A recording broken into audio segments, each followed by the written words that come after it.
इदं पूर्णात् पूर्णमुदच्यते पूर्णस्य पूर्णमादाय पूर्णमेवावशिष्यते। ॐ शान्तिः शान्तिः शान्तिः। शङ्करं शङ्कराचार्यं केशवं बादरायणं सूत्रभाष्यकृतौ वन्दे भगवन्तौ पुनः पुनः। ईश्वरो गुरुरात्मेति मूर्तिभेदविभागिने व्योमवद्व्याप्तदेहाय दक्षिणामूर्तये नमः। ॐ शान्तिः शान्तिः शान्तिः। यदविद्याविलासेन भूतभौतिकसृष्टयः तन्नौमि परमात्मानं सच्चिदानन्दविग्रहम्। ओम शांति शांति शांति।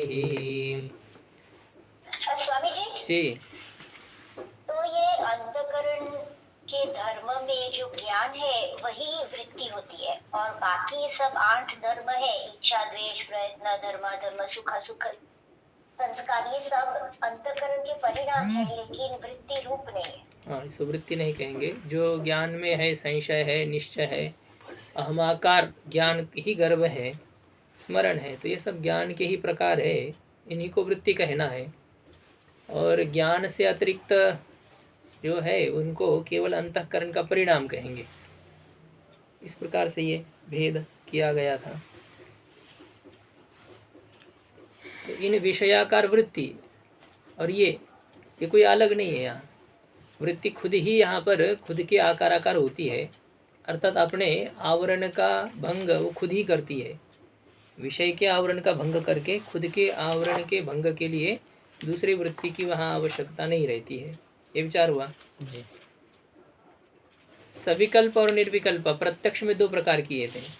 सविकल्पक प्रत्यक्ष घटम अहम जानामि पटम अहम जानामि, ये सविकल्पक प्रत्यक्ष है। अयम घटः यह नहीं कह करके घटम अहम जानामि ये कहा, क्योंकि वेदांत में अयम घटः ये तो घटाकार अंतःकरण की वृत्ति ही है, इसलिए ये प्रत्यक्ष प्रमा नहीं। प्रत्यक्ष प्रमा है घट ज्ञानवान अहम, अहम घटम जानामि, ये सविकल्पक प्रत्यक्ष है। ये सांख्य जैसी प्रणाली हो रही है ना। हाँ, उसी प्रकार से तो है ही। इंद्रिय जो है वो करण नहीं है, अभी तो अंतःकरण की वृत्ति जब प्रमाण है तो घटाकार अंतःकरण वृत्ति में ही ज्ञानत्व का औपचारिक प्रयोग होने के कारण से अयम घटः ही क्या है, घटाकार अंतःकरण की वृत्ति है और वही प्रमाण है। प्रमाण तो उन्होंने वो व्यवसाय ज्ञान को माना था। हाँ, वही तो, यहाँ पर घटाकार वृत्ति ही प्रमाण है ना। तो घटाकार वृत्ति को ही हम व्यवसाय ज्ञान कहने जा रहे हैं अभेद उपचार से जी। वृत्ति आवरण हटाती है, वृत्ति के द्वारा आवरण हटाने से वृत्तिस्थ चिदाभास उसका प्रकाशन कर लेता है। इसलिए यद्यपि वृत्ति अलग है और वृत्तिस्थ चिदाभास के द्वारा किया गया प्रकाशन अलग है, फिर भी गौण रूप से जब हम उसमें अभेद का व्यवहार कर रहे हैं तो घटाकार वृत्ति ही ज्ञान है, ऐसा कहा जाता है। ज्ञान मतलब प्रमाण है। घटाकार वृत्ति के द्वारा होने वाला जो घट ज्ञानवान अहम इस प्रकार का बोध है, इसी को ही प्रत्यक्ष प्रमा कहते हैं। ये विचार हो गया था हम लोगों का जी। सविकल्पक प्रत्यक्ष। निर्विकल्पक प्रत्यक्ष का लक्षण है कि संसर्ग को विषय न करने वाला जो ज्ञान, उसे निर्विकल्पक प्रत्यक्ष कहते हैं जी। इसका उदाहरण दिया था सोयम देवदत्तः। नैयायिक तो देते इदं किंचित, यह कुछ है, ऐसा उदाहरण देते हैं। यहाँ नहीं, सोयम देवदत्तः इस प्रकार का उदाहरण दिया गया है जी। यह कुछ है ऐसा जब कहा जाता है ना, तो वहाँ पर भी वो पदार्थ तो आपको दिखा है, तो पदार्थ आपको दिखा, लेकिन स्पष्ट उसमें जितना चाहिए उस प्रकार से वृत्ति हमारी न जाने के कारण से या उसके तरफ अवधान न होने से, तेजी से हमारे आगे निकल जाने के कारण से वो पदार्थ समझ में नहीं आया। किंतु कुछ पदार्थ है तो पदार्थ में धर्म भी है, इसलिए वस्तुतः उसे क्या निर्विकल्प ज्ञान कहेंगे, वह कोई ना कोई धर्म तो था ही। घटत्व को भी कहते हैं ना। घटत्व को निर्विकल्पक ज्ञान कैसे, क्या विषय घटत्व का ज्ञान, घटत्व के निर्विकल्पक ज्ञान का स्वरूप क्या होगा? मतलब घटत्व में कोई घट विकल्प नहीं घटत होता है ना? है? विकल्प क्या होता है? विकल्प क्या, जब आप इदम घटत्वम इस प्रकार का यदि ज्ञान का स्वरूप बनाएंगे तो घटत्वत्व ही विकल्प है उसमें, और उसका संबंध भी है स्वरूप आदत में संबंध जो है। हाँ, यह कुछ है, और मानो यदि जो कुछ है वो यदि घट हो तो उसमें क्या होगा, उस ज्ञान के विषय तीनों होंगे। नैयायिकों का कहना है सविकल्पक ज्ञान के जितने विषय होते हैं उतने निर्विकल्पक प्रत्यक्ष के भी विषय होते हैं, लेकिन बात यह होती है कि निर्विकल्पक प्रत्यक्ष के विषयभूत घटादि में घट व्यक्ति है, घटत्व जाति है, और उनका अमुक संसर्ग है, इस प्रकार से विशेष रूप से भान नहीं रहता है, लेकिन विषय सभी रहते हैं। जब आयम घट ज्ञान हो रहा है तब वो कह रही थी कि घटत्व का ज्ञान निर्विकल्पक होता है। अयम घटा निर्विकल्पक नहीं, उसका मतलब कहना है कि उसको स्वरूप से ही ज्ञान उसका होता है, हाँ, किसी मतलब धर्म विशिष्टत्व नहीं होता है। यदि घट ऐसा ज्ञान कराना है तो, और यदि उच्चरित धर्म हो घटत्व में ऐसा कहेंगे तब तो हो तब जाता तो है। फिर उसका धर्म आ ही जाता है ना। नहीं, लेकिन जब ये ज्ञान हो रहा है आयम घट, अच्छा, ये आप कह रहे हैं, मतलब ये है अयम घटः, इस ज्ञान होने से पहले विशिष्ट बुद्धिम प्रति विशेष ज्ञान से हेतुत्वम, यह नियम है। इस कारण से घट ज्ञान होने से पहले घटत्व का निर्विकल्पक ज्ञान हुआ है, ऐसा आपका कहना है ना। जी। घटत्व को विषय करने वाला, घटत्व को क्या सबको विषय किया उसने, लेकिन वह विशेषण की ज्ञान की आवश्यकता होने से ऐसा कहा कि प्रकार को विषय करने वाला पहले ज्ञान हो चुका है निर्विकल्पक ज्ञान, और इस कारण से आगे सविकल्पक ज्ञान हो रहा है। लेकिन इनके निर्विकल्प ज्ञान का स्वरूप अलग ही आया। इनका अलग। संसर्ग को विषय न करने वाला जो ज्ञान है उसे निर्विकल्प कहते हैं। सोयम देवदत्तः तत्तमस्यादि वाक्य से उत्पन्न जो ज्ञान है तो वह ज्ञान निर्विकल्पक ज्ञान है। इस प्रकार से यह हो गया। तो शंका भी हो चुकी थी कि निर्विकल्पक प्रत्यक्ष की चर्चा चल रही है और आप शाब्दबोध उदाहरण दे रहे हो, तो ये तो असंगत है विषय। सिद्धांत ने कहा कि असंगत नहीं है, सोयम देवदत्ता यह भी प्रत्यक्ष ज्ञान है, शब्द प्रमाण से हुआ है लेकिन प्रत्यक्ष ज्ञान है, वाक्यजन्य ज्ञान भी प्रत्यक्ष है। कैसे कहेंगे इंद्रियजन्यत्व प्रत्यक्षता में निमित्त है, प्रयोजक है, यहाँ तो इंद्रियजन्यत्व नहीं है। सिद्धांत ने कहा कि नहीं, इंद्रियजन्यत्व इस प्रयोजक का हमने पहले खंडन कर दिया है। हम प्रत्यक्षता का प्रयोजक दूसरा मानते हैं। क्या मानते हैं? तो सिद्धांत ने कहा था तद इंद्रिय योग्य वर्तमान विषयावच्छिन्न चैतन्य का तत्तदाकार वृत्त्युपहित चैतन्य के साथ अभेद ही ज्ञानगत प्रत्यक्षता का प्रयोजक हमने मान लिया था, और वो यहाँ पर भी विद्यमान होने के कारण से प्रत्यक्ष ज्ञान का ही हम उदाहरण दे रहे हैं। अप्रकृत प्रसंग की शंका यहाँ पर नहीं करनी चाहिए। यह हुआ था। ये जब स्वयं देवदत्त ज्ञान है, ये वाक्य ज्ञान होगा तभी ये प्रसंग है, ये तो वैसे प्रत्यक्ष तो हो रहा है। हाँ, तो कहा था ना प्रत्यक्ष भी है। स्वयं देवदत्त उस व्यक्ति को जब आप देख रहे हो उस व्यक्ति का प्रत्यक्ष भी आपको हो रहा है, और वही यह देवदत्त है ऐसे आपके मित्र के द्वारा कहने पर आपको वह भी ज्ञान हो रहा है, शाब्द बोध भी हो रहा है, प्रत्यक्ष भी हो रहा है। लेकिन यहाँ उदाहरण प्रत्यक्ष का नहीं लिया, प्रत्यक्ष सविकल्पक है यहाँ, क्योंकि प्रत्यक्ष का विषय काल भी और देश भी है। प्रत्यभिज्ञा प्रत्यक्ष है ना जी। और प्रत्यभिज्ञा प्रत्यक्ष का विषय तत् अंश भी और इदम अंश भी है, ऐसा है जी। तो भले ही तत्देश तत्काल यहाँ नहीं है, फिर भी वो प्रत्यभिज्ञा उसको विषय कर लेती है। तो प्रत्यक्ष केवल व्यक्ति को विषय नहीं कर पा रहा है, संबंध को विषय कर रहा है। तत्देश तत्काल का जो देवदत्त व्यक्ति के साथ संबंध है उसको भी विषय कर रहा है जी। इसलिए प्रत्यक्ष ज्ञान ये निर्विकल्पक नहीं है। प्रत्यक्ष प्रमाण जनित जो प्रत्यक्ष ज्ञान है वो निर्विकल्पक प्रत्यक्ष का उदाहरण नहीं बनेगा यहाँ पर। जी। शब्द प्रमाण से जो प्रत्यक्ष ज्ञान हुआ है वही निर्विकल्पक प्रत्यक्ष का उदाहरण है। यहाँ पर दो ज्ञान हो गए, एक ज्ञान सविकल्पक है और एक ज्ञान निर्विकल्पक है। तो कैसे शाब्द बोध का विषय भी तो तत् कहने से वह भी है यह भी है, तो शाब्द बोध कैसे छाड़ देता है देश और काल को?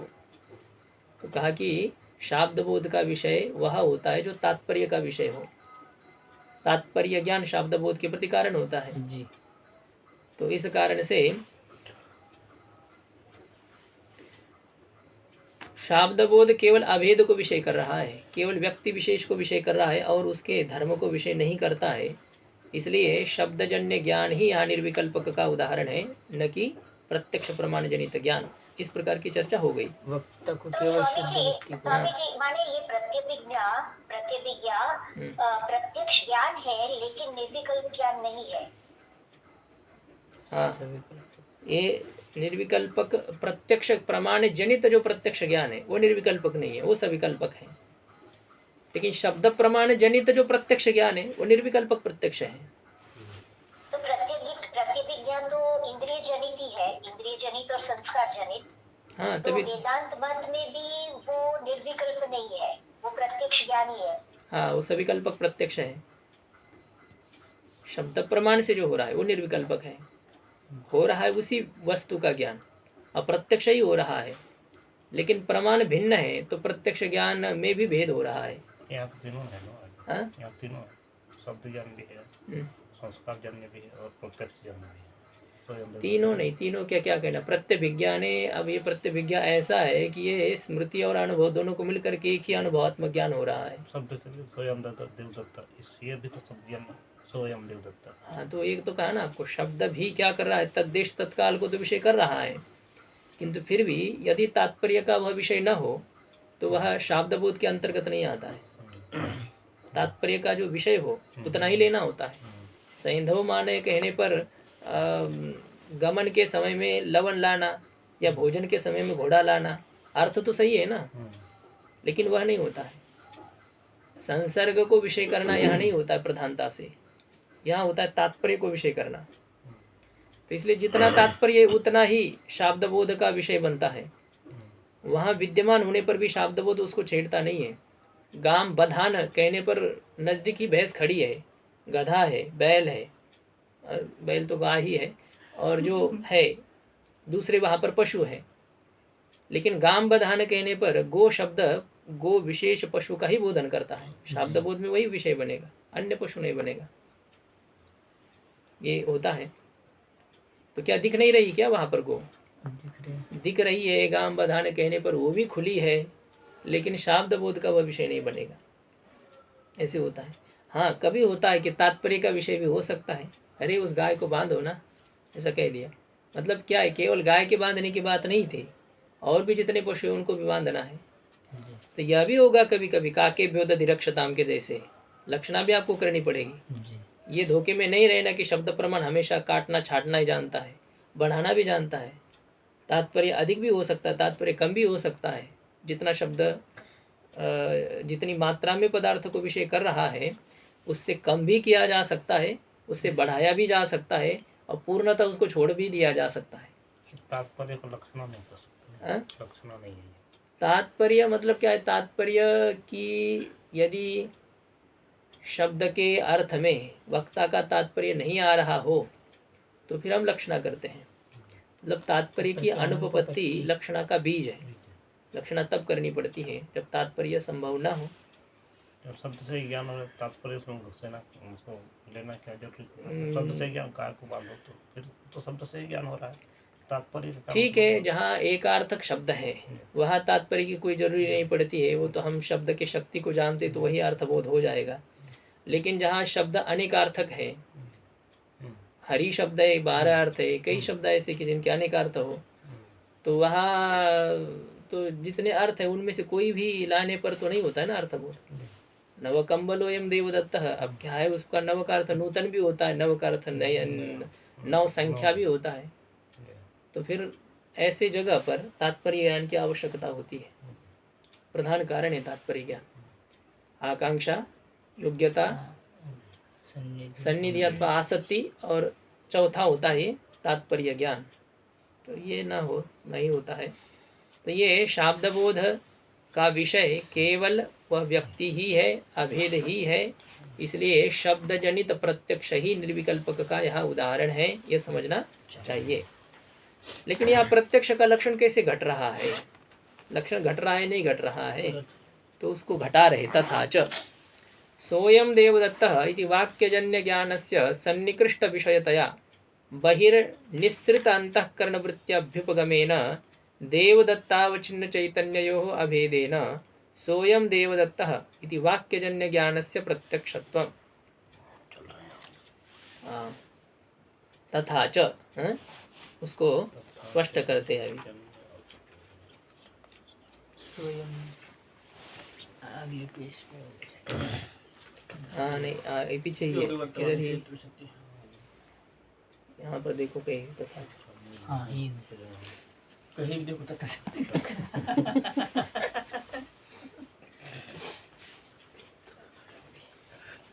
सोऽयं देवदत्तः इति वाक्यजन्यज्ञानस्य सन्निकृष्टविषयतया बहिर्निःसृत अन्तःकरणवृत्त्याभ्युपगमेन इति वही यह देवदत्त है, यह जो वाक्य है, जी इस वाक्य से उत्पन्न हुआ जो ज्ञान उस ज्ञान में सन्निकृष्ट विषयत्व होने के कारण से, सन्निकृष्टः विषयः यस्य ज्ञानस्य तज्ज्ञानं सन्निकृष्ट विषयं विषयं तस्य भावः सन्निकृष्ट विषयता विषयतया सन्निकृष्ट विषय वाला होने के कारण से, ये ज्ञान निकट विषय वाला होने के कारण से, समीपस्थ विषय वाला होने के कारण से, बहिर्निःसृत अंतःकरण वृत्त्याभ्युपगमेन, यहाँ बाहर निकली हुई अंतःकरण वृत्ति का स्वीकार करने से, वृत्ति शब्द जनित जो वृत्ति है वह बाहर निकली है, और उस वृत्ति का यहाँ स्वीकार करने के कारण से। अब बात यह है कि वो किस इंद्रिय से बाहर निकलती है, क्योंकि रास्ते तो इंद्रिय है ना, जी शब्द प्रमाण है, अनुमान प्रमाण है, ये रास्ता थोड़ी है। नहीं वो रास्ता तब बनता है ना जब इंद्रिय वहां तक पहुंचती है, क्योंकि ये तो एक ज्ञान है। जी तो उसके बाद में तो भले आगे का रास्ता बने, वन्ही का अनुभव करने के लिए धूम देश तक तो वृत्ति को जाना पड़ता है ना, तब धूम ज्ञान हो जाएगा। और धूम ज्ञान होने पर वन्ही के आकार वृत्ति बनेगी, जो कि अंदर ही अंदर बनने वाली है। जी लेकिन यदि समीपस्थ स्थल पर अंतःकरण की वृत्ति बाहर चली जाती है तो वो किस इंद्रिय से जाती है, तो इस विषय में भी हम लोगों की चर्चा हो चुकी थी। ये कहो कि जिस इंद्रिय से प्रत्यक्ष प्रमाणात्मिका वृत्ति निकली हुई है, चक्षु से देख रहे वही यह देवदत्त है, तो वृत्ति चली गई है बाहर, तो वही वृत्ति क्या करेगी, वह वृत्ति यद्यपि चक्षुरिंद्रिय से जन्य है, तो चक्षुरिंद्रिय से जन्य होने के कारण से वो तो प्रत्यक्ष प्रमा का जनक हो रही है, वही वृत्ति शब्द जनित भी मानी जाएगी, शब्द के माध्यम से भी वही बनी, वही यह देवदत्त है।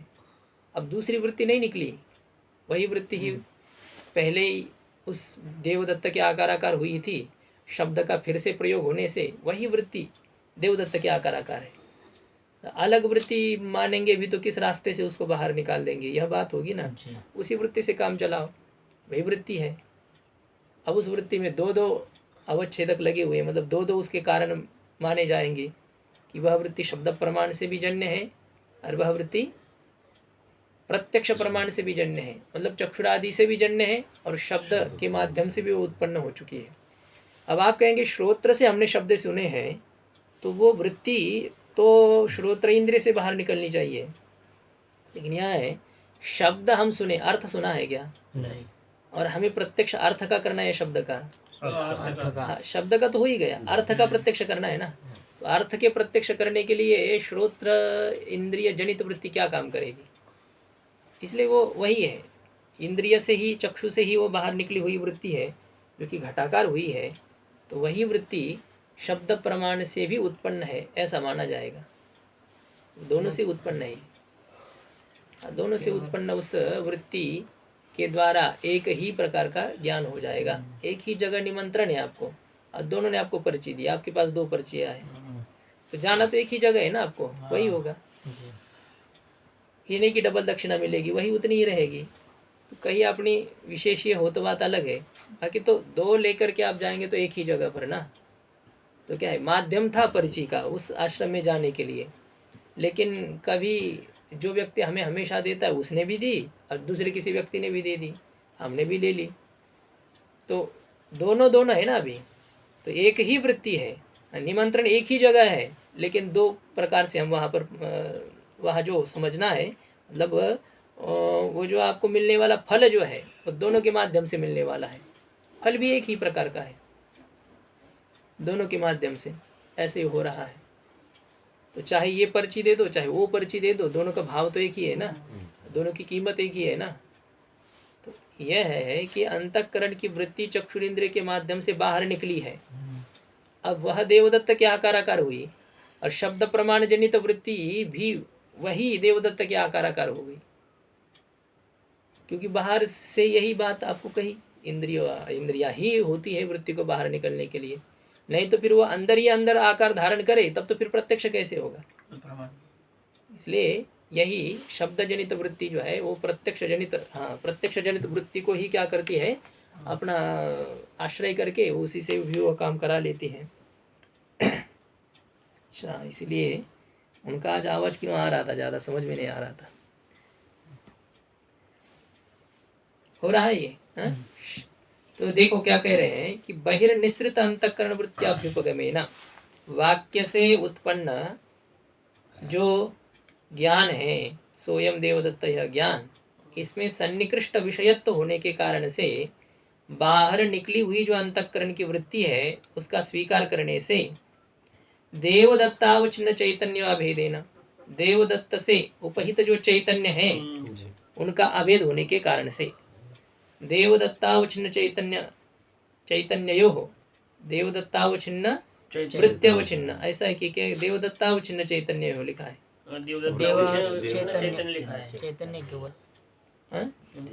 अवच्छिन्न चैतन्य वृत्त्यावच्छिन्न चैतन्ययोः, ऐसा है ना। दो तो देवदत्तावचिन्न चैतन्य और वृत्त्यावचिन्न चैतन्य, इन दोनों का अभेद होने के कारण से, इन दोनों का अभेद होने से मतलब विषयावचिन्न चैतन्य और वृत्त्यावचिन्न चैतन्य दोनों का अभेद होने से सोयम देवदत्तः इति वाक्यजन्य ज्ञानस्य प्रत्यक्षत्वम, वही यह देवदत्त है, इस वाक्य से उत्पन्न ज्ञान में प्रत्यक्षता है, ये ज्ञान प्रत्यक्ष है, यह है। टीका में देखिए, तथा च इंद्रियजन्यत्वस्य प्रयोजकत्वे निरुक्तस्य प्रयोजकत्वे च सति इदं फलितम इत्याह, ये पंक्ति हुई थी। नहीं, इंद्रियजन्यत्व में प्रयोजकता स्वीकार न करने पर और निरुक्तस्य प्रयोजकत्वे और प्रमाण चैतन्य का विषयावचन चैतन्य के साथ अभेद, इस प्रयोजकत्व को स्वीकार करने पर, प्रत्यक्षता का यह निमित्त है यह स्वीकार करने पर, अवच्छेदक है यह स्वीकार करने पर, इदम फलितम यह निष्पन्न हुआ, इस प्रकार से कहते हैं। तथा च कह करके इसको कह रहे हैं जी। अभी ये कौन नए की शंका है कि प्रत्यक्ष है, ये कौन कह रहा है? सिद्धांत कह रहे हैं ना प्रत्यक्ष है। तो उनकी ये तो पहले ही हुआ था कि इसको प्रत्यक्ष आप कैसे कह रहे हो। सिद्धांत कह रहा है कि कैसे कह रहे हैं, हमारा प्रत्यक्षता का अवच्छेदक वहाँ मिल रहा है, हमें निमित्त मिल रहा है। इंद्रिय जन्यत्व को तो हम मानते नहीं है प्रत्यक्षता का प्रयोजक। दो दोष उसमें दिए थे, अतिव्याप्ति भी दोष है, अव्याप्ति भी दोष है। अनुमित्यादि ज्ञान में प्रत्यक्षता का प्रसंग और ईश्वर ज्ञान में अप्रत्यक्षता का प्रसंग, अव्याप्ति। इस प्रकार से ये इंद्रिय जन्यत्व को प्रयोजक स्वीकार करने पर दोष दिखा करके हमने जो प्रत्यक्षता का प्रयोजक माना है, तो वह प्रयोजक यहाँ मौजूद होने के कारण से शब्द प्रमाण से भी प्रत्यक्ष होने में कोई आपत्ति नहीं है। जी, ये जो हुआ था पीछे कि दोनों की सामग्री एक है, प्रत्यक्ष और शब्द, तो प्रत्यक्ष बलवान होने से शब्द बाद हो जाता है। हाँ, ये तो पहले विचार हुआ था, यही तो कल भी मैंने कहा कि ये विचार करते करते हमारा ही बिल्डिंग नीचे गिर रही है बहुत बार, लेकिन यहाँ पर वो अभी इसी प्रकार से कह रहे हैं। तो फिर माने तो अभी वृत्ति जब भी एक ही हो तो सामग्री एक हुई, तो इसलिए प्रत्यक्ष के द्वारा बात नहीं होगा। सामग्री एक तो नहीं है, मतलब दोनों के माध्यम से उस वृत्ति से ही काम चलाया जा रहा है, वही वृत्ति है। तो वही वृत्ति होने पर भी कार्य तो अलग अलग ही कर रही है ना, वृत्ति दो कार्य कर रही है। एक प्रमाण से जनित वृत्ति, प्रत्यक्ष प्रमाण जनित वृत्ति सविकल्प ज्ञान उत्पन्न कर रही है, शब्द प्रमाण जनित वृत्ति निर्विकल्प ज्ञान उत्पन्न कर रही है। तो उस वृत्ति में भेद है, यह अभी हमें मानना में असुविधा हो रही है। तो या तो ये आप कह दीजिए, समझिए कि चक्षुरेंद्रिय से वृत्ति जो निकली हुई है उसी वृत्ति के पीछे उसी रास्ते से शब्द प्रमाण जनित वृत्ति भी निकल गई। वो वृत्ति वही उसी प्रकार की है, लेकिन उस वृत्ति में यदि सर्वथा अभेद मानेंगे तो वो भिन्न ज्ञान की जनक कैसे होगी? दोनों अलग अलग कार्य एक ही वृत्ति कैसे करेगी? ये तो स्वामी जी, समय ऐसा हो सकता है कि शब्द प्रमाण से वृत्ति शुरू हुई माने जनित हुई, लेकिन निकली इंद्रिय के द्वार से। वो तो वही तो इसलिए बात, फिर हाँ तो बात तो यही हो रही ना। वृत्ति हुई, एक ही वृत्ति हुई, एक ही सामग्री हुई, तो फिर प्रत्यक्ष की कोई माने प्रसक्ति नहीं होगी, शब्द ही होगा। नहीं ना, ऐसा तो नहीं कहा जा रहा है ना कि यहाँ पर स्वयं देवदत्त आप देख नहीं रहे क्या चक्षु से? प्रत्यक्ष भी हो रहा है हमें अनुभव आ रहा है ना कि हम देख रहे हैं। क्या किसी ने कह दिया अरे ये महाराज जी है अमुक आश्रम के? हाँ पता है हमें। मतलब क्या है, उस व्यक्ति के शब्दों से हमें ज्ञान हो गया और हम प्रत्यक्ष भी तो अनुभव कर रहे हैं। हम दोनों भी ज्ञान का वहाँ पर अनुभव कर किया जा रहा है हमारे द्वारा, कि आपको कहने की कोई आवश्यकता नहीं। ठीक, आपने कह दिया, हमने सुन लिया, लेकिन उससे पहले हम जानते हैं, तो हमें प्रत्यक्ष भी है और शब्द प्रमाण से भी ज्ञान हो रहा है। दोनों ज्ञान हो रहे हैं। शब्द प्रमाण से प्रत्यक्ष हुआ ना, वही तो। शब्द प्रमाण के द्वारा के से इंद्रिय से वृत्ति निकली और फिर प्रत्यक्ष हुआ। जी, वृत्ति तो फिर शब्द प्रमाण ही हुआ ना, फल प्रत्यक्ष हुआ।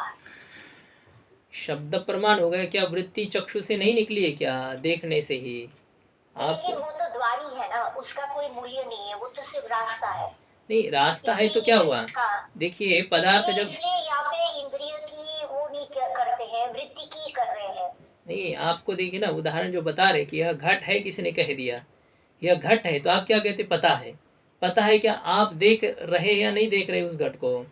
यह घट है, ये ज्ञान आपको हो चुका था, इसलिए आप क्या कहते? कहने की आवश्यकता नहीं है तुम्हें। नहीं, लेकिन तो वो प्रत्यक्ष पहले हुआ था, फिर किसी ने कहा। हाँ, तो यही तो बात है। किसी ने कहा हो और पहले प्रत्यक्ष ना हुआ हो, तो फिर वो शब्द से जनित होगी, तो वो शब्द प्रमाण होगा। क्यों? बाद में भी तो आपको प्रत्यक्ष भी होगा ना। जब यदि पहले प्रत्यक्ष हो सकता है तो किसी व्यक्ति के द्वारा कहने पर जब हम उसके तरफ देखते हैं तो क्या फिर जो हो रहा है? हाँ, ये तो बात हमें लग रही है कि इसी को क्या करना चाहिए, हमें शब्द प्रमाण जनित प्रत्यक्ष ही कहना चाहिए। यदि कहना चाहिए तो फिर आँख खोल करके देखने की क्या आवश्यकता है? नहीं देखेंगे तो भी पता चल रहा है, ये दो अलग अलग ज्ञान प्रत्यक्ष नहीं होगा ना। प्रत्यक्ष तो पहले हुआ यदि है हम आँख खोल के ना दो बात। देखें तो फिर वो परोक्ष ही रहेगा। हाँ, तो वो परोक्ष शब्द से जनित हुआ, लेकिन आँख खोल के देखा इसलिए तो प्रत्यक्ष हुआ, तो फल सिर्फ प्रत्यक्ष हुआ। नहीं, प्रत्यक्ष। हाँ, वैसे तो हमें क्या करना है, यहाँ पर इंद्रिय से कोई मतलब नहीं निकालना है। बात इतनी करनी है कि वृत्त्यवच्छिन्न चैतन्य का विषयावच्छिन्न चैतन्य के साथ अभेद होना चाहिए। अब वो वृत्त्यवच्छिन्न चैतन्य का जब अभेद होता है तो वृत्ति तो इंद्रियों से निकलेगी, लेकिन इंद्रियों से वृत्ति निकली, इसका मतलब वह प्रत्यक्ष प्रमाण जनित वृत्ति है। ऐसा ही हमारा अभ्यास है ना। हम यही कहते हैं ना कि चक्षुरादिक इंद्रिय प्रत्यक्ष प्रमाण है, उससे वो वृत्ति निकली। लेकिन यहाँ जब बात हो रही है कि शब्दादि प्रमाणों, शब्द प्रमाण से सन्निकृष्ट स्थल पर जब वृत्ति निकलती है, वो भले ही इंद्रिय से निकलती है, लेकिन फिर भी उससे प्रत्यक्ष ज्ञान भी हो जाता है। अब शब्द प्रमाण से प्रत्यक्ष हो जाता है तो क्या वो प्रत्यक्ष प्रमाण नहीं था क्या? वहाँ पर प्रत्यक्ष प्रमाण का भी तो कार्य हो गया ना। मतलब इंद्रियों के माध्यम से वृत्ति निकली है और इंद्रियों के माध्यम से वृत्ति निकल करके विषयाकार होती है, वो तो प्रत्यक्ष ज्ञान का स्वरूप है। शब्द के कहने से निकली है तो और सामने वाले देश में ही वो विषयाकार हो रही है, इसका मतलब क्या हो रहा है? दोनों प्रमाण अपनी अपनी सामग्री लेकर के एक ही कार्य यहाँ पर करने जा रहे हैं। लेकिन यहाँ पे इंद्रियों को प्रमाण मानते ही नहीं है ना, इसलिए सिर्फ वृत्ति है और इंद्रिय तो शब्द है। प्रमाण तो मानते नहीं, प्रमाण क्या है? आप गौण प्रमाण उसको स्वीकार करना ही है ना। ऐसे कैसे? आया था ना इधर। हाँ, वो जो व्यवहार देश में, व्यवहार स्थल पर सब है। चक्षुरादिक इंद्रिया ये प्रमाण तो है, इनसे वृत्ति निकलती, प्रत्यक्ष प्रमाण तो है ही है। इसमें है दोनों प्रकार की वृत्तियों का रास्ता अब एक ही हो रहा है। तो ये हमें ऐसा स्वीकार करना पड़ेगा कि प्रत्यक्ष प्रमा का जनक वृत्ति जिस इंद्रिय से निकलती है, शब्द के द्वारा जनित वृत्ति भी उसी इंद्रिय से निकलती है। अब बात यह जरूर हो सकती है कि पहले हमने देखा फिर किसी ने उस पदार्थ को बोध करने वाला वाक्य का प्रयोग किया, तो शाब्द बोध हमें बाद में होगा, प्रत्यक्ष पहले हो चुका है। कभी ऐसा होता है कि पहले हमें शाब्द बोध हो चुका है, फिर हम उसके तरफ देखते हैं तो हमें प्रत्यक्ष हो रहा है। तो शाब्द बोध के पहले प्रत्यक्ष हो सकता है सन्निकट विषय के विषय में, अथवा बाद में हो सकता है। लेकिन जब आप चक्षुरादिक इंद्रियों के माध्यम से वृत्ति की उत्पत्ति कराते हैं या वृत्ति की उत्पत्ति हो जाती है, तो वहाँ पर प्रत्यक्ष प्रमाण का भी स्वरूप कोई बचता थोड़ी अलग से, वो भी तो कार्य कर ही रहा है ना प्रत्यक्ष प्रमाण। और यदि नहीं करता है तो देख लीजिए यहाँ पर दोनों की चर्चा क्यों की गई कि सोयम देवदत्तः, यहाँ हम प्रत्यक्ष प्रमाण जनित जो ज्ञान है उसको हम निर्विकल्पक नहीं कहने जा रहे हैं, हम शब्द प्रमाण जनित वाक्य जन्य ज्ञान को निर्विकल्पक कह रहे हैं। तो ये यदि वहाँ पर प्रत्यक्ष शब्द जनित ज्ञान ही हुआ है तो प्रत्यक्ष ज्ञान को हटाने की क्या आवश्यकता पड़ी? प्रत्यक्ष प्रमाण जनित प्रत्यक्ष ज्ञान को क्यों हटाया गया? ये दोनों भी है ना जी। जब दोनों उपस्थित ही ना हो तो एक को कैसे हटाया जाएगा? यहाँ से बैल को हटाओ, जब बैल हो तब ना। तो यहाँ दोनों भी तो ज्ञान तो हुए है ना, हमें प्रत्यक्ष प्रमाण से भी प्रत्यक्ष ज्ञान हुआ है, शब्द प्रमाण से भी प्रत्यक्ष ज्ञान हुआ है, और दोनों के प्रत्यक्ष ज्ञान में अंतर भी दिखा रहे हैं कि शब्द जनित प्रत्यक्ष प्रमाण जनित जो प्रत्यक्ष ज्ञान है उसमें बहुत सारे विषय हैं, उसमें संसर्ग विषय है, उसमें देश काल विषय है, वो व्यक्ति विषय है, ये सब विषय बन रहे हैं जी। और वही शब्द जनित उसी पदार्थ का जब ज्ञान हो रहा है तो वह ज्ञान भी प्रत्यक्ष है, किंतु केवल उस व्यक्ति मात्र को विषय कर रहा है, उतने में ही वह हो रहा है। ऐसे ही होता है शब्द से, जैसे अनेक व्यक्ति भेद से भिन्न भिन्न ज्ञान होते हैं। जी। अब जिसकी जहाँ तक ग्रहण की क्षमता है वह व्यक्ति क्या है, उतना उतना उस शब्द के अर्थ को पकड़ता है। अलग अलग ज्ञान हो रहा है कि नहीं, वो तो व्यक्ति भेद से अलग अलग हो रहा है। लेकिन कभी क्या है, अब यहाँ पर शब्द एक प्रमाण है, अनेक ज्ञान है। कभी ऐसा होता है कि अनेक प्रमाण है और ज्ञान एक जैसा भले ही हो रहा है लेकिन ज्ञान में भी भेद है, ज्ञान का स्वरूप अलग अलग हो रहा है। प्रत्यक्ष ही ज्ञान हो रहा है लेकिन प्रत्यक्ष प्रमाण से हो रहा है, प्रत्यक्ष ही ज्ञान हो रहा है शब्द प्रमाण से हो रहा है, और दोनों का विषय भी एक ही है। शब्द प्रमाण का जो विषय है वही प्रत्यक्ष प्रमाण का विषय है, लेकिन दोनों अपने अपने सामर्थ्य से अलग अलग ज्ञान करा रहे हैं। तो जैसे यही उदाहरण आपको दिया कि जो आप सबको ज्ञान हो रहा है उसका एक ही कारण है, शब्द जो बोले जा रहे हैं, लेकिन ये शब्द बोले जाने पर भी सबको अलग अलग तरीके से ग्रहण हो रहा है, कितनी मात्रा में, जितनी अधिक कम मात्रा में जो हो रहा है।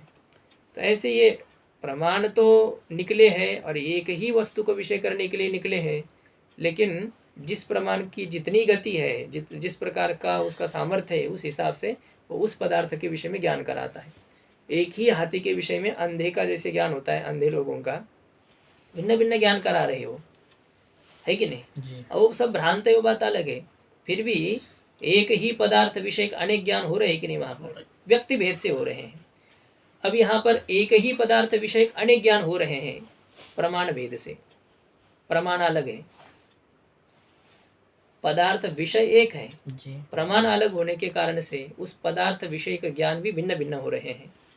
इसलिए हमें ऐसा लगता है कि यहाँ पर हमें दोनों प्रकार की वृत्तियों का स्वीकार कर लेना चाहिए। एक ही वृत्ति हो तो एक ही वृत्ति अलग अलग कैसे कार्य करेगी? एक ही वृत्ति प्रत्यक्ष प्रमाण जनित वही वृत्ति है और शब्द प्रमाण जनित यदि वही वृत्ति है, पहले तो आपको बोला कि उसी से काम करवा लो, लेकिन वही यदि है तो फिर ये दोनों कार्य करना मुश्किल हो जाएगा ना उसी से ही। ये दिक्कत है। हाँ, इसलिए ये क्या है, एक अलग है और उसमें थोड़ा सा व्यवधान आप मानेंगे। प्रत्यक्ष जब हो रहा है प्रत्यक्ष प्रमाण से, तो उसके द्वितीय क्षण में शब्द प्रमाण जनित प्रत्यक्ष हो रहा है, वो एक काल में मत स्वीकार कर लो। एक ही व्यक्ति को जब दोनों अलग अलग ज्ञान हो रहे हैं तो उसमें थोड़ा सा व्यवधान है। शब्द प्रत्यक्ष प्रमाण जनित हमने जो नियम पहले किया, माता जी ने भी कहा कि जिसकी सामग्री प्रबल होगी वो वही ज्ञान होगा, दूसरे ज्ञान का प्रतिबंध हो जाएगा। ठीक है, होता है। लेकिन प्रत्यक्ष प्रमाण को जब मौका मिल गया है, उसने अपना ज्ञान करा दिया है, फिर बाद में करेगा। वास्वरूपो स्त्रियम, अस्वरूप अपवाद प्रत्यय उत्सर्ग का विकल्प से बात करता है। तो कभी प्रत्यक्ष कमजोर का बात करेगा लेकिन विकल्प से करेगा, पहले खुद ज्ञान कराएगा और जब उसका हो गया तो फिर दूसरा भी वहां पर ज्ञान करा देगा। तो शब्द प्रमाण ने भी ज्ञान कराया, प्रत्यक्ष प्रमाण ने भी ज्ञान कराया, लेकिन हमें प्रत्यक्ष प्रमाण जनित ज्ञान से फिलहाल मतलब नहीं है, क्योंकि वो सविकल्पक प्रत्यक्ष करा रहा है। शब्द प्रमाण जनित ही यहाँ पर उदाहरण हमें समझना है, क्योंकि शब्द प्रमाण उतना ही ले रहा है जितना चाहिए। वह तात्पर्य के द्वारा सब काट छाट हो गई है, प्रत्यक्ष में नहीं है ऐसा।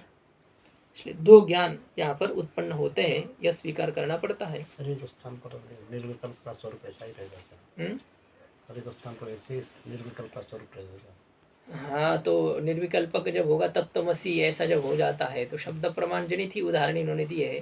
प्रकृष्ट प्रकाशश चंद्र जब हो गया, प्रकाश को विषय करने वाला जो ज्ञान हो गया, शब्द के ही उदाहरण दिए इन्होंने। जहाँ तक है निर्विकल्पक के 2-3 उदाहरण दिए, लेकिन शब्द जनित प्रत्यक्ष के ही उदाहरण दिए, क्योंकि मजबूरी यही है प्रत्यक्ष की। प्रत्यक्ष को काट छाट करना नहीं आता है जी।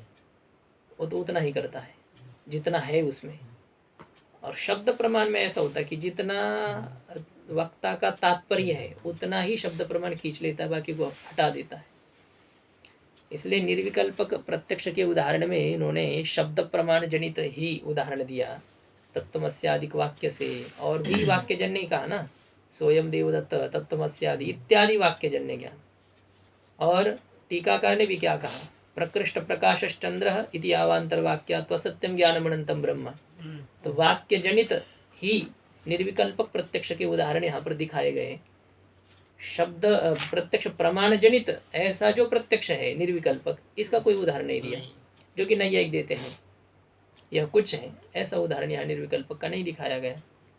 ये जो वैसे तो स्वामी जी बाकी प्रमाणों से तो निर्विकल्प होगा ही नहीं ना, वो तो समाधि तुरीय अवस्था में ही होता है निर्विकल्प का अनुभव। बाकी प्रमाणों से तो विशिष्ट ज्ञान ही होगा। बाकी मतलब कौन से? शब्द से अलावा? ये सब हाँ, प्रत्यक्ष, उपमान, अनुपलब्धि, बाकी माने शब्द के सिवाय बाकी 5 प्रमाणों से विशिष्ट ज्ञान ही होगा। नहीं, ऐसा है उनका भी ठीक है नैयायिकों का कहना कि भले ही प्रत्यक्ष प्रमाण से या अन्य प्रमाणों से ज्ञान होता है, लेकिन उससे पहले विशेषण का ज्ञान जरूर रहता है। जी। पर्वत वन्नी वाला है, ऐसा ज्ञान होने से पहले भी केवल विशेषण को विषय करने वाला ज्ञान हो गया, वन्नी को विषय करने वाला ज्ञान हो गया, फिर विशिष्ट को विषय करने वाला ज्ञान होता है। तो वह जो ज्ञान है उसे निर्विकल्पक कहेंगे। विशेषण के ज्ञान को कुल मिलाकर के वो निर्विकल्पक कहते हैं। जी। वैसे वर्णी विषय ज्ञान कोई निर्विकल्पक नहीं है, क्योंकि उसमें वर्णित्व है। वर्णित है। फिर भी प्रकार का जो ज्ञान होता है, विशेषण के ज्ञान को उन्होंने निर्विकल्पक कहा है। क्या उसका लक्षण क्या क्या निर्विकल्पकम? संसर्ग अनवगाही ज्ञानम, ऐसे किया क्या? नहीं। ये तो यहाँ का है। नहीं, वो तो यहाँ का है। हाँ, संसर्ग को विषय न करने वाला जो ज्ञान है। सविकल्पक का क्या लक्षण किया है? वैशिष्ट्यावगाही ज्ञानम, ये तो यहाँ का है। निष्प्रकारकम। हाँ, निष्प्रकारकम ज्ञानम निर्विकल्पकम, निर्गतः प्रकारः यस्मात्, जिसमें कोई प्रकार नहीं है ऐसा ज्ञान। तो जो प्रकार है उस प्रकार में तो प्रकार का विषय नहीं रहता है। वैसे तो वन्यमान, पर्वत वन्यमान जब कहेंगे तो इस ज्ञान को विशिष्ट वैशिष्ट्यावगाही ज्ञान ऐसा कहेंगे। घटवद भूतलम, ये ज्ञान कैसा है? विशिष्ट वैशिष्ट्यावगाही ज्ञान है। इसलिए इसमें घट प्रकार है, लेकिन प्रकारता का अवच्छेदक है घटत्व। तो विशिष्ट वैशिष्ट्य ज्ञान है, और जहाँ विशिष्ट ज्ञान है वहाँ भी जब अयम घट ही विशिष्ट ज्ञान है, और इस ज्ञान में घटत्व विषयक ज्ञान को वे निर्विकल्पक कहते हैं। वो प्रत्यक्ष प्रमाण से भी होता है, और अनुमानादिक प्रमाणों से तो फिर प्राय यही होता है, विशिष्ट वैशिष्ट ज्ञान होता है। पर्वत वन्नी वाला ये पूरा वो स्वरूप मानते हैं तो विशिष्ट वैशिष्ट्यावगाही ज्ञान हो गया। अनेन सदृशी मदिया गौ, ये तो नए वेदांती कहेंगे। उनका क्या है? अयम गवय पद वाच्य, गवय पद वाच्यत्व प्रकार का जो ज्ञान हो गया है, तो वहाँ गवय पद वाच्यत्वम, वाच्यत्वम ही प्रकार है, ठीक। उसमें और कोई प्रकार नहीं है, तो निर्विकल्पक हो सकता है। वहाँ पर विशिष्ट ज्ञान होने से पहले होने वाले ज्ञान को कुल मिलाकर के वे निर्विकल्पक कहते हैं। तो अन्य प्रमाणों से भी वहाँ होता है निर्विकल्पक प्रत्यक्ष। यहाँ नहीं चर्चा। स्वामी जी, विशेषण का ज्ञान में तो प्रकारता आ ही जाएगी ना, कोई भी विशेषण में प्रकारता तो है ही, वन्ही में वन्हित्व है, इसलिए सब ज्ञान विशिष्ट ही होता है। अयम घटः, इसमें क्या है बताइए। घटत्व तो है, तो घटत्व प्रकार होने से हाँ, तो वो बस भी हो गए ना। विशिष्ट ही। उससे पहले कहा है अयम घटः, ये ज्ञान होने से पहले आपको प्रकार का ज्ञान चाहिए कि नहीं? प्रकार का ज्ञान चाहिए। प्रकार कौन है? घटत्व है। उसमें कोई प्रकार है क्या? नहीं। उसमें नहीं है ना, तो इसलिए वो हो गया ना निष्प्रकारक ज्ञान। कब? अयम घटः, इस ज्ञान के उत्पत्ति का कारण जो घटत्व विषय का ज्ञान है वो निष्प्रकारक है, ऐसा उनका कहना है, विशेषण का ज्ञान। और जो आपको उदाहरण का वो विशिष्ट वैशिष्ट ज्ञान है, वहां पर लेकिन ये तो नैयायिक के मत में ना, वैसे सिद्धांत में तो सब ज्ञान विशिष्ट ही होता है, हमें सिर्फ तुरीय अवस्था में समाधि में ही सच में निर्विकल्पक ज्ञान होता है। मतलब ये है कि ब्रह्म विषय का जो अभेद ज्ञान है, तो उसी को ये निर्विकल्पक इस प्रकार से कहेंगे। निर्विकल्पक सविकल्पक की परिभाषा बहुत कुछ अंतर आ रही है यहाँ पर सिद्धांती और नैयायिकों की। संसर्ग को विषय न करने वाला ज्ञान, अब ऐसे ज्यादा क्या देखा जाए, निष्प्रकार का ज्ञान का हो चाहे संसर्ग को विषय न करने वाला ज्ञान का हो, इसमें कोई अंतर वैसा नहीं है। इसलिए मुझे नहीं लगता कि अयम घटः, इसको यदि वेदांती ज्ञान माने वृत्ति में औपचारिक प्रयोग होने से, तो इस अयम घटः, इस ज्ञान से पहले घटत्व विषय का ज्ञान सिद्धांति को भी मानना पड़ेगा। और यदि सिद्धांति मानता है तो उस ज्ञान को सिद्धांति को भी निष्प्रकारक ही कहना पड़ेगा, सिद्धांति को उसको भी संसर्गानवगा ही कहना पड़ेगा, वो ज्ञान है। हाँ, ये है कि नियम ये नैयायिकों का अपना है कि विशिष्ट बुद्धि के प्रति विशेषण ज्ञान कारण होता है, वो उनका नियम है। हम तो ऐसा नहीं मानते हैं कि विशिष्ट ज्ञान होने से पहले विशेषण ज्ञान चाहिए। ऐसे यदि हम इस नियम को नहीं स्वीकार करेंगे तो ठीक है, सिद्धांति को घटत्व ज्ञान की जरूरी नहीं रहेगी। लेकिन ऐसा कोई स्पष्ट विचार सिद्धांति ने दिया नहीं ना, कि हम नहीं उस चीज को स्वीकार करते हैं। और उदाहरण उन्होंने लेकिन स्पष्ट रूप से दिए नहीं, कि सब शब्द जनित उदाहरण दे रहे हैं। तो और उदाहरण होते तो इसके ऊपर और चर्चा हम कर सकते थे, और बाकी तो कोई सिद्धांत के खिलाफ नहीं होता है तो कोई बात नहीं, घटत्व विषय ज्ञान भी निर्विकल्पक हो जाए, क्या आपत्ति है? यह है। लेकिन बात यह इतनी है कि नैयायिकों की अपेक्षा से निर्विकल्पक प्रत्यक्ष का क्षेत्र यहाँ ज़्यादा हो जाएगा, क्योंकि उनके द्वारा जो निर्विकल्पक है वो तो है ही है, और इसके अलावा निर्विकल्पक प्रत्यक्ष का विषय सिद्धांत प्रस्तुत कर रहा है कि नहीं जी। तो उससे ज़्यादा अधिक हो रहा है यहाँ पर। ये तत्वमसि ज्ञान को केवल शब्दबोध कहेंगे तो शब्दबोध मतलब शब्द प्रत्यक्ष, शब्दजनित प्रत्यक्ष है ना, तो शब्दजनित प्रत्यक्ष जब है तो उसको सविकल्पक प्रत्यक्ष कहेंगे या निर्विकल्पक प्रत्यक्ष कहेंगे? सविकल्पक प्रत्यक्ष कहेंगे तो वहाँ पर तो विशेषण विशेष उनका संबंध त्रिपुटी का यदि ज्ञान हो जाए तब फिर तो वहाँ एकमेव अद्वितीयम कैसे हो गया? अभेद ज्ञान कहाँ हुआ? फिर भेद रह गया ना वहाँ पर। तो वहाँ तत् शब्द का अर्थ विशिष्ट थोड़ी है, तम शब्द का अर्थ विशिष्ट थोड़ी है, शुद्ध है। और ये भी नहीं कि तत् त्वम पद का लक्ष्य शुद्ध अलग है, तत्पद का लक्ष्य शुद्ध अलग है, ऐसा नहीं, दोनों एक ही है। इसलिए वहाँ जीव और ब्रह्म का कोई संबंध नहीं है, संबंध को विषय नहीं करता ज्ञान। संसर्गो वा विशिष्टो वा, क्या है जो कहा था ना पंचदशी में, संसर्गो वा विशिष्टो वा वाक्यार्थो नात्र सम्मतः अखंडैकर सत्वेन वाक्यार्थो विदुषां मतः। संसर्ग यहाँ पर वाक्यार्थ नहीं है, गामानय वाक्यस्थ पदों के अर्थों का परस्पर संबंध यहाँ शाब्दबोध का विषय नहीं है जी। और विशिष्ट भी शाब्दबोध का विषय नहीं है।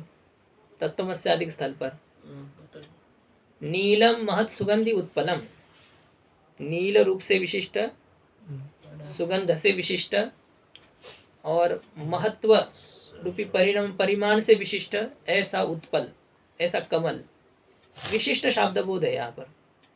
लेकिन तत्वमस्यादिक स्थल पर विशिष्ट शाब्दबोध भी स्वीकृत नहीं है और पदार्थों का परस्पर संसर्गात्मक शाब्दबोध भी स्वीकृत नहीं है। तो अखंड एक रस ही शाब्दबोध है, ऐसा पंचदशी में कहा गया था कि एकमेव द्वितीयम तत्व है और कुछ भी नहीं है। इस प्रकार के शाब्दबोध का स्वरूप यहाँ है।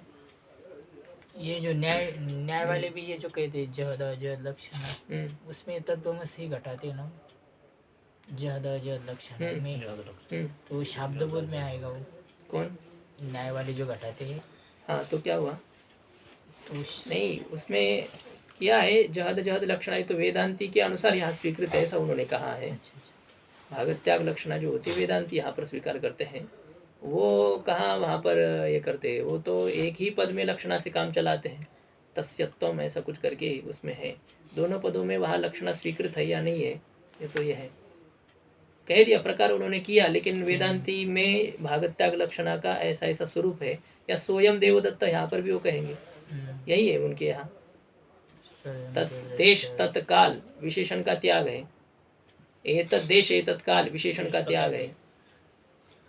ये भागत त्याग लक्षणा का स्वरूप यहाँ पर माना जाएगा। क्या हो रहा था इसमें, क्या कह रहे थे आप? नहीं वो मैं तो कसर का मानता ये वो क्या शब्द जनित प्रत्यक्ष ही कहते हैं उसको। नहीं, भागत त्याग लक्षणा जहाँ है तो वहाँ पर शब्द जनित प्रत्यक्ष की बात क्या है, वो तो देखने से भी है ना। हम जब ये देख रहे हैं कि वही यह देवदत्त है, तो ये प्रत्यक्ष ज्ञान भी यहाँ तो बात ऐसी हो गई कि प्रत्यक्ष ज्ञान नहीं छाट काट कर सकता है, वो तो आपको शब्द प्रमाण के माध्यम से ही काटना छाटना हो सकता है। क्योंकि लक्षणा की चर्चा प्रत्यक्ष में होती है क्या? नहीं, नहीं। लक्षणा कहाँ है? जहाँ शब्द से अर्थ का बोध कराना है, शब्द का परस्पर परंपरा से संबंध, शक्य संबंध लक्षणा। ये शक्ति लक्षणा ये वृत्ति शब्द बोध के लिए है ना, जी। या प्रत्यक्ष के लिए है? नहीं, शब्द बोध के लिए। इसलिए क्या होता है कि प्रत्यक्ष प्रमाण में लक्षणा नहीं रहती है। जी प्रत्यक्ष प्रमाण जैसा है वैसा ही, उतना ही, उतना की उतना ले लेता है, वो कम ज्यादा करना प्रत्यक्ष में नहीं है। जी। ये तो सुविधा प्रत्यक्ष शब्द प्रमाण में है। शब्द प्रमाण के पास शक्ति वृत्ति भी है, शब्द प्रमाण के पास लक्षणा वृत्ति भी है। शब्द प्रमाण चाहे तो अपने शक्यार्थ का पूरा त्याग कर सकता है, शब्द प्रमाण चाहे तो शक्यार्थ के साथ साथ अशक्यार्थ का भी ग्रहण कर सकता है, और शब्द प्रमाण चाहे तो शक्यार्थ में से कुछ भाग का त्याग और कुछ भाग का ग्रहण भी कर सकता है। ये शब्द प्रमाण में इतना सामर्थ्य है, जी। अन्य प्रत्यक्ष प्रमाण में कहाँ इतना सामर्थ्य है। इसलिए इसमें निर्विकल्पक प्रत्यक्ष के उदाहरण तो कुछ कहने चाहिए थे ग्रंथकार को, या तो इसके ऊपर विशेष एक प्रकाश होना चाहिए था कि हम प्रत्यक्ष प्रमाण जनित जो प्रत्यक्ष है तो वह निर्विकल्पक होता नहीं है, हमेशा शब्द जनित प्रत्यक्ष ही निर्विकल्पक होता है। यह बात तो सिद्धांति ने कही नहीं। जी। तो यदि नहीं कही है तो हमें नैयायिकों की बात यहाँ पर भरने के लिए कोई असुविधा नहीं होनी चाहिए कि अयम घटः, इस ज्ञान से पहले घटत्व विषय का ज्ञान निर्विकल्पक है और वो प्रत्यक्ष प्रमाण से है। प्रत्यक्ष प्रमाण से निर्विकल्पक ज्ञान हो जाएगा। इंद्रिय और विषय के सन्निकर्ष से तो हो ही गया ना, बाद में अयम घट हो गया। उससे पहले भी जो निर्विकल्पक प्रत्यक्ष है वह भी प्रत्यक्ष प्रमाण से ही है, चक्षुरादिक इंद्रियों से ही है। यह जब स्वीकार करते हैं तो उस जगह पर भी प्रत्यक्ष प्रमाण जनित प्रत्यक्ष की बात उठ जाएगी। लेकिन यह एक असुविधा यहाँ पर यह भी हो जाएगी कि जब हमारे अंतःकरण की वृत्ति केवल उस पदार्थ के आकार हो जाएगी, धर्म के आकार जब हो जाएगी, तो धर्म के आकार जब हो जाती है तो उसका प्रत्यक्ष एक हमें हो जाएगा। जो होता है ना, जैसे सविकल्पक का प्रत्यक्ष हो रहा है, और सविकल्पक का प्रत्यक्ष क्या कहा उन्होंने, सविकल्पक प्रत्यक्ष का स्वरूप ही कह दिया घट ज्ञानवान हम, है कि नहीं, मैं घट ज्ञान वाला हूँ। अब इसके प्रत्यक्ष की तो बात ही नहीं उठती है, इसके पीछे तो जाना ही नहीं आपको। ये तो नैयायिक भी यहाँ पर खड़े रह गए, हम भी यहाँ पर ही है कि घट ज्ञान वाला मैं हूँ, ये प्रत्यक्ष ज्ञान है। अब घट ज्ञान वाला मैं हूँ, इससे पहले जो अयम घटः यह जो ज्ञान है, इसमें तो एक तो वेदांती इसको पूरी तरह से ज्ञान कहेगा नहीं कि ये तो प्रमाण है हमारा, ये तो वृत्त्यात्मक ज्ञान है, इसको भले गौण रूप से तुम कह रहे हो लेकिन ये ज्ञान है नहीं। और यदि उसको मान लिया जाए ज्ञान को, तो फिर तो जो तुम मानते हो तो वही हमें मानना होगा। और लक्षण जो हमें घटाना है कि प्रमाण चैतन्य का वृत्त्यावच्छिन्न चैतन्य के साथ अभेद, प्रमाण चैतन्य का विषयावच्छिन्न चैतन्य के साथ अभेद, तो हो ही गया है। घटावच्छिन्न चैतन्य के साथ अभेद हुआ ही है, तो उसमें पहले घटत्व विषय का ज्ञान, इसकी जो चर्चा है ना, ये इतना कोई घट नहीं रहा है, लग नहीं रहा है सिद्धांती को यह स्वीकृत है विशिष्ट ज्ञान के प्रति विशेषण का ज्ञान कारण, ये बात इतनी बन नहीं रही है वेदांत में, क्योंकि हमारा प्रत्यक्ष का स्वरूप ही अलग बन रहा है ना। जी हम दोनों प्रमाण, दोनों चैतन्य के अभेद को प्रत्यक्षता का प्रयोजक मान रहे हैं। हमें और कोई विशेषण की ज्ञान की कोई बात नहीं उठ रही यहाँ पर, है ना। तो ये एक और कुछ हमें देखना पड़ेगा इस विषय में विशेष प्रकार से, क्या ये प्रत्यक्ष प्रमाण जनित भी निर्विकल्पक प्रत्यक्ष का स्वरूप हो सकता है या नहीं हो सकता है। तो हम इसमें एक निश्चित विचार पर नहीं पहुंच पा रहे हैं, ये माना जाए ना माना जाए ऐसा। क्योंकि नैयायिक जैसे हम लोग स्वीकार भी कर लेंगे तो वो तो नियम तो उनके हिसाब से घटाने पड़ेंगे। हमारे हिसाब से तो घटत्व का जब निर्विकल्पक प्रत्यक्ष होगा तो प्रत्यक्ष तब कहेंगे ना हम दोनों चैतन्य का अभेद। और दोनों चैतन्य का अभेद यदि होता है तो अभेद होने पर जो घटत्व विषय का ज्ञान हो जाएगा तो उसका घटत्व ज्ञानवान हम ऐसा प्रत्यक्ष होने लग जाएगा फिर। तो घट ज्ञानवान अहम प्रत्यक्ष होता है, घटत्व ज्ञानवान अहम, घट ज्ञान घट ज्ञानवान अहम प्रत्यक्ष हो रहा है, जी घटत्व ज्ञानवान अहम प्रत्यक्ष नहीं हुआ है। इसलिए हम केवल स्वतंत्र घटत्व को विषय करने वाली बात मानेंगे नहीं। क्या होता है, जी ये जरूर है कि शब्द अपने अर्थ का बोधन करने के लिए निमित्त तो चाहेगा। घटत्व का आश्रय करके शब्द घट का बोध करेगा, घटत्व का आश्रय करके शब्द घट का बोध करेगा। इसका अर्थ यह नहीं कि शब्द पहले घटत्व का ज्ञान कराएगा फिर घट का ज्ञान कराएगा। वो उसके साथ ही घटत्व को लक्ष्य करके घट ज्ञान का सीधा बोध करा देगा।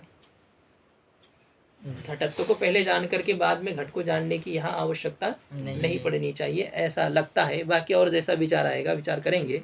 ये जो मतलब दशमस्तोमसि यहाँ तो ठीक लगता है कि स्वयं ही जान रहा, प्रत्यक्ष हो रहा है शब्दबोध से। लेकिन जब दूसरी वस्तु रहेगी तब थोड़ा सा लगता है कि ये प्रत्यक्ष है अथवा केवल शब्दबोध। दूसरी जब वस्तु रहेगी मतलब यह घट है हमारे से अभिन्न रहेगा तब जब तो दशमस्तोमसि जब दशमस्तोमसि तो हम मतलब हमसे अलग नहीं है, हम ये तो प्रत्यक्ष हो जाता है शब्द। हाँ तो आप क्या कहने जा रहे हैं, क्या हमसे भिन्न सन्निकट विषय का प्रत्यक्ष की बात, हाँ तो वहाँ शब्द से नहीं होना चाहिए आपको हाँ। कहना है। यहाँ स्पष्ट कह रहे ना हो रहा है, तो ये कैसे हो रहा है, ये दिक्कत आ रही है। हाँ यही तो हो रहा है ना। तो ये बात इनके हिसाब से बन नहीं रही है। वेदांत परिभाषा तो में ऐसी कुछ कुछ विषयों में समस्या तो हमें बनी रहती है। अभिन्न विषय शब्द का प्रयोग करते तो कोई बात नहीं बन रही है, लेकिन ये ऐसे जगह पर टपका रहे उसको कि सन्निकट विषय स्थल पर दोनों प्रमाण जनित प्रत्यक्ष का विचार ये करने जा रहे हैं। तो हर जगह पर हमें इस समस्या का सामना करना पड़ेगा कि वस्तु सामने है और उसी को व्यक्ति कह दिया अरे ये है, ये गधा है, कह दिया। गधा था खड़ा, हम देख रहे हैं और किसी ने कह दिया गधा है। तो अब यहाँ पर हम शब्द जनित प्रत्यक्ष माने या प्रत्यक्ष जनित प्रत्यक्ष माने, प्रत्यक्ष ज्ञान तो हो ही गया जी। तो ये बात उठ रही है ना। जैसे कि आपको कहा कि किसके बाण से मारा गया, वो अर्जुन के या किरात के, शंकर जी के। तो जैसे वहां पर कोई निर्णय नहीं बनता है, ऐसा यहाँ पर हो रहा है, दोनों का बाण लगा है। तो ये तो यहाँ आप कह दो कि दोनों के बाण से मरा हुआ है, लेकिन दोनों के बाण से मरा हुआ इसका मतलब क्या, एक बाण सफल नहीं रहा, एक बाण ने वह कार्य नहीं किया, दोनों ज्ञान लगे। दोनों गोली से कोई व्यक्ति मरा है, इसका मतलब एक गोली ने मारा क्या उसको, दूसरे ने मारा तो दूसरे ने ही मारा क्या, दोनों ने मिलकर के उसको मारा है। तो वो तो कार्य एक हो गया ना। कार्य का स्वरूप भले यहाँ एक है, मतलब प्रत्यक्ष ही है, लेकिन दोनों के कार्य के स्वरूप में भी भेद है। वैसे देखा जाए प्रत्यक्ष इस दृष्टि से अभिन्न एक है, लेकिन एक निर्विकल्पक प्रत्यक्ष ज्ञान करा रहा है, एक सविकल्पक प्रत्यक्ष ज्ञान करा रहा है। दोनों अपने अपने क्षेत्र में यदि सफल है, अलग अलग कार्य करा रहे हैं, तो यहाँ पर हमें एक प्रमाण मानने से काम कैसे चलेगा। प्रमाण का भी भेद मानना पड़ेगा और प्रत्यक्षात्मक ज्ञान का भी भेद मानना पड़ेगा। भले ही प्रमा प्रत्यक्ष हो रही है, लेकिन उस प्रत्यक्षात्मक प्रमा में भी अंतर है, ये स्वीकार करना पड़ रहा है यहाँ पर। तो एक शब्द प्रमाण जनित वृत्ति और एक प्रत्यक्ष प्रमाण जनित वृत्ति। तो प्रत्यक्ष प्रमाण जनित वृत्ति का मतलब ये होता है कि चक्षुरादिक इंद्रिय से जनित वृत्ति। तो शब्द जनित वृत्ति कहाँ से लाओगे, यह बात जब उठती है, क्योंकि वो बनेगी वृत्ति, नहीं बनने में कोई आपत्ति नहीं है, लेकिन वो अंदर ही आकर धारण कर लेगी तो कैसे चलेगा, उसको वहां जाना पड़ेगा। तो वहाँ कैसे जाएगी? उसी रास्ते से जाएगी, चक्षुरादि इंद्रियों के मार्ग जो बना है उसी के रास्ते से अभी दूसरी वृत्ति भी जाएगी, शब्द जनित वृत्ति, और वह भी उसी विषय के आकार होगी। ये हम लोग यहाँ तक अभी इसी प्रकार से समझ लेते हैं। जी। एक वृत्ति बाहर निकल गई, अब रास्ता तुरंत बंद हो जाता है क्या? नहीं। आप दर्शन को कभी गए, मंदिर बंद है और कोई विशिष्ट व्यक्ति आ गया, अब उसको छोड़ने के लिए खोल देते हैं गेट, क्या वो व्यक्ति अकेला घुसता है या 2 5 10 लोग और घुस जाते उसमें? रास्ता उतना लोगों को दबाते दबाते भी फिर भी उसके अंदर चले ही जाते हैं कोई लोग। तो यही बात है कि जब चक्षुर इंद्रिय से वृत्ति बाहर निकल गई और उसी समय शब्द प्रमाण, क्या शब्द प्रमाण से वृत्ति उससे भी निकल जाएगी उसी मार्ग से, क्योंकि रास्ता अभी तक खुला है, आंख बंद नहीं ना, अभी तक रास्ता खुला है और शब्द का उसी समय प्रयोग होता है, तो बस ये वृत्ति भी दूसरी उसी रास्ते से निकल जाती है और वही निकलती है जहाँ पहले गई है। कहाँ जाएगी और दूसरी जगह?